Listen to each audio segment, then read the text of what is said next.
In this week's Wild World of Weather, we start on the other side of the globe where the typhoons, they've been forming one after another. In fact, the leftovers from Typhoon Doksuri made its way up towards Beijing earlier this week. China's capital recorded its heaviest rainfall in 140 years. The Beijing Meteorological Bureau said the city recorded 29.3 inches of rain between last Saturday and Wednesday. The torrential rainfall in the densely populated area led to major flooding, power outages, and at least 21 deaths. Thousands were evacuated to school and other public buildings. It's unknown how many people remain trapped in flood-stricken areas in and around the city.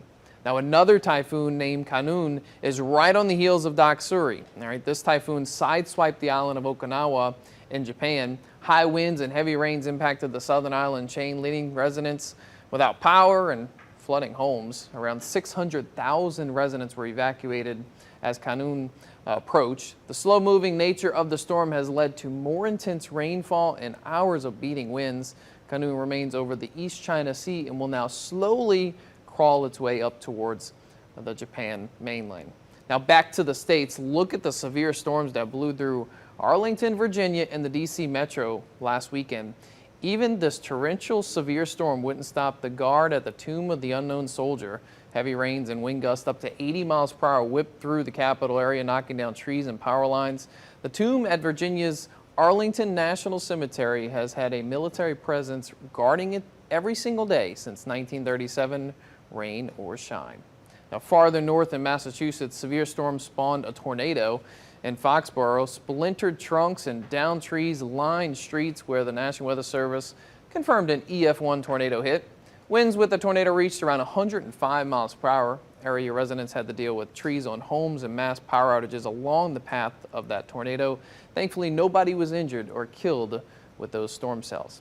Now, finally, remember all the flooding I told you about in China? Well, check out this wedding ceremony that took place amongst flooding in the Philippines. This was associated with the same typhoon Doksuri that eventually flooded Beijing. Before ever moving inland into China, the typhoon couldn't keep this couple from tying the knot. The bride and groom exchanged vows in the flooded church last Sunday. Those hurricane season bride and grooms always should keep an eye on the Gulf, guys, because there's still weddings in August and September around here, and they're always asking me, what's this going to do? What's this going to do? And look, you just don't know. Hopefully we never see a scene like that locally. That was a love story right there. Yes. If we ever, absolutely. The Sentinels, it's a high honor, and lots of training and testing goes into those guards at the tomb. Dedication.